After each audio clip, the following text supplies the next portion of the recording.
Hey everyone, welcome to the Rich Girl series. I am Suzanne Brothers Varley and I host Rich Girl. Thank you for coming on.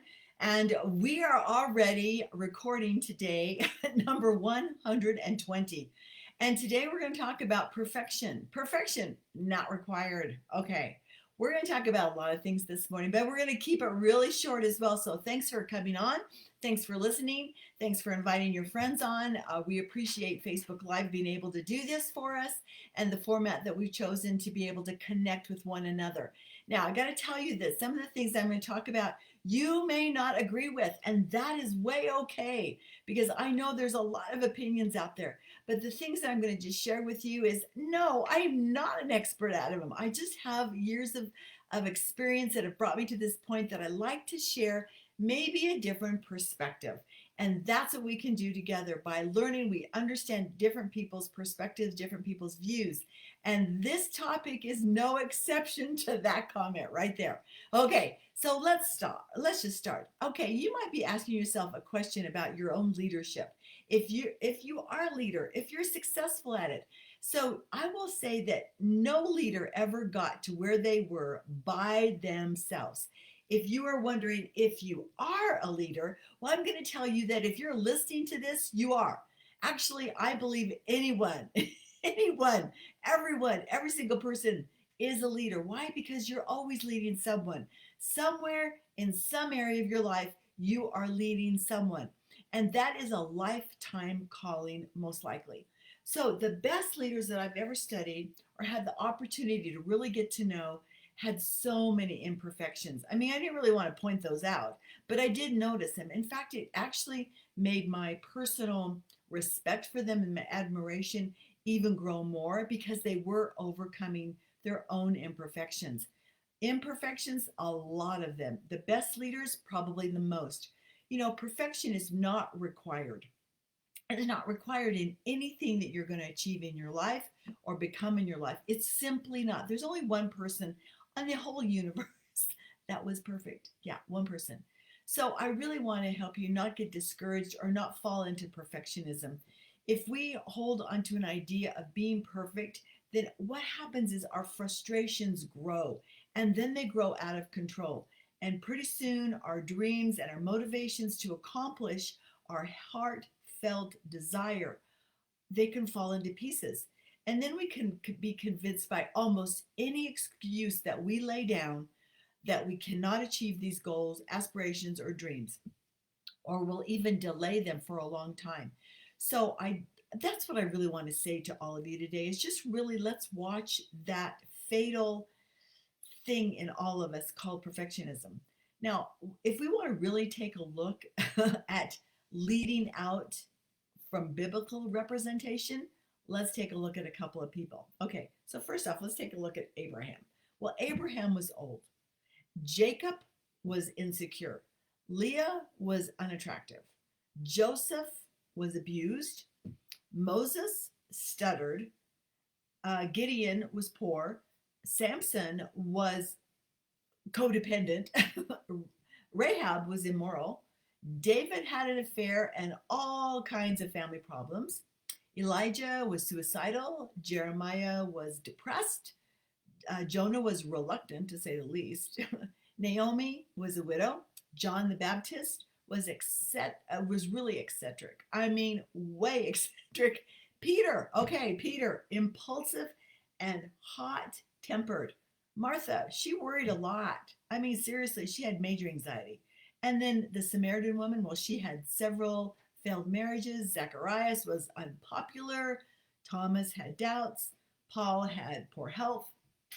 Timothy, Timothy was timid. Okay, so there's quite a few misfits, right? Quite a few, but God used each one of them in his service, and he will use you too if you stop making excuses. So, as much as we admire a solo achievement, and that's what perfectionism kind of leads us towards is some kind of solo achievement, the truth is that not one of us have ever done anything of great significance all by ourselves.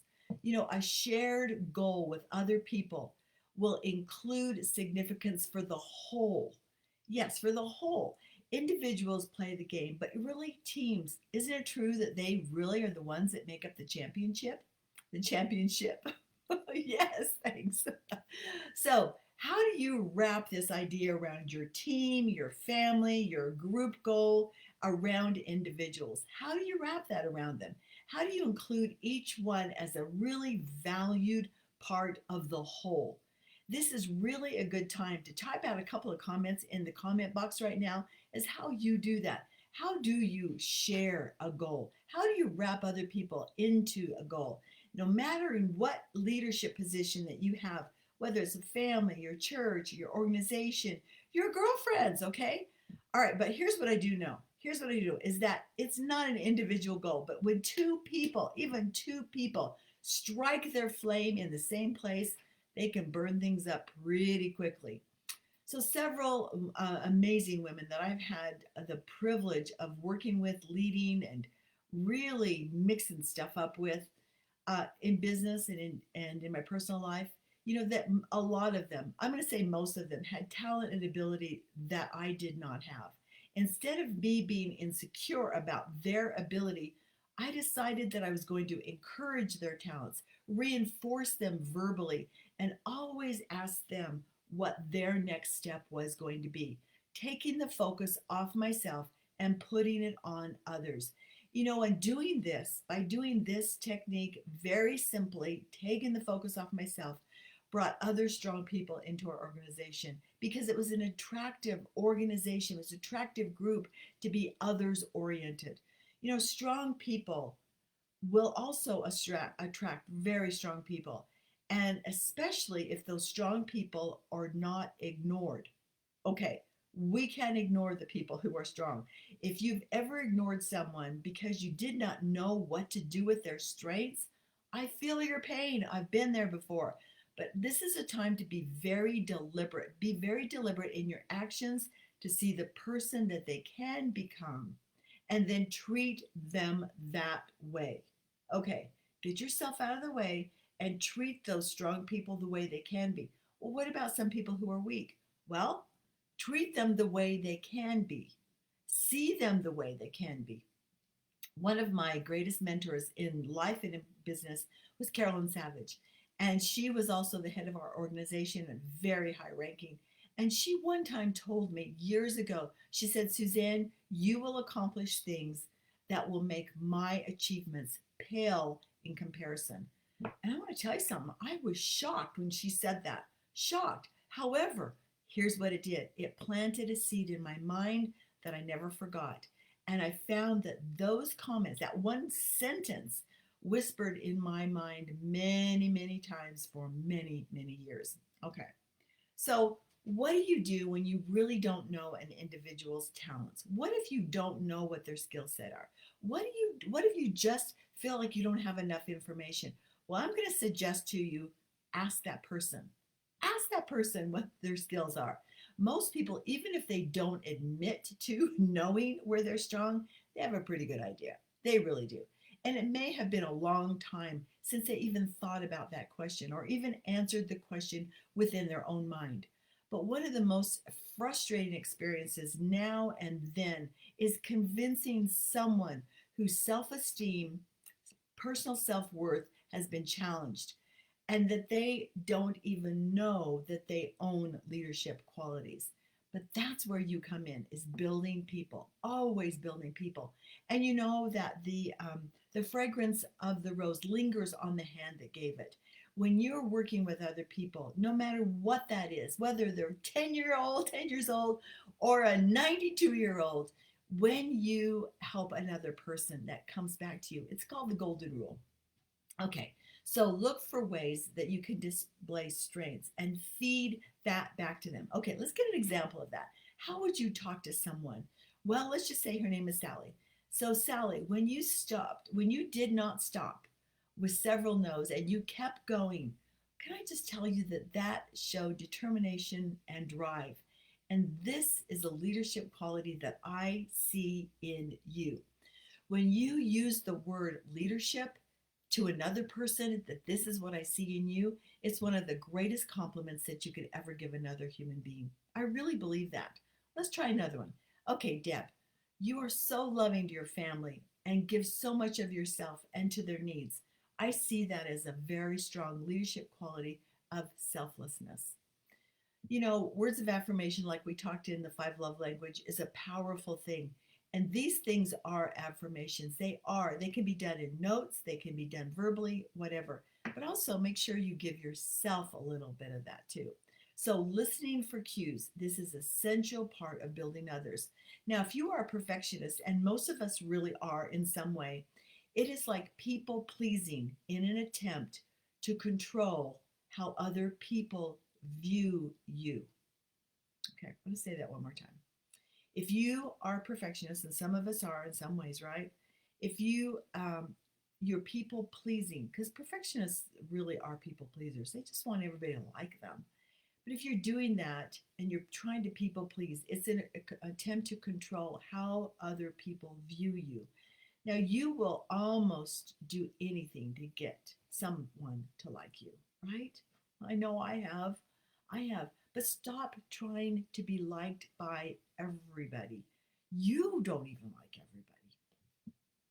Yeah. Okay. So here's six really quick tips. Really quick tips is that repetition and consistent focus. You know, when you do something repetitively with consistent focus, it will grow. And sometimes we just get bored of our own efforts, but do some things to liven it up a little bit. But remember that repetition is a powerful force. It really is. And that will help you have a consistent focus. Because here's what I do know about leadership is that when we change our focus, we lose people. We lose people because they like, oh, okay, what is she doing now, kind of thing. Okay, number two, you can only influence people that you can reach. Reach out to more people and rewrite the list of people that you're working with every single month. Rewrite your friends list. Rewrite the people that you're hanging around. Rewrite something about the people that you can reach out to.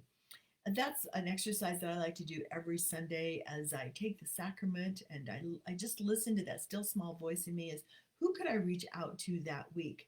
Because as a leader, I know that even though I'm not running an organization like I did for many, many years, what I do know is I'm running my own personal life and how much I can be an influential disciple.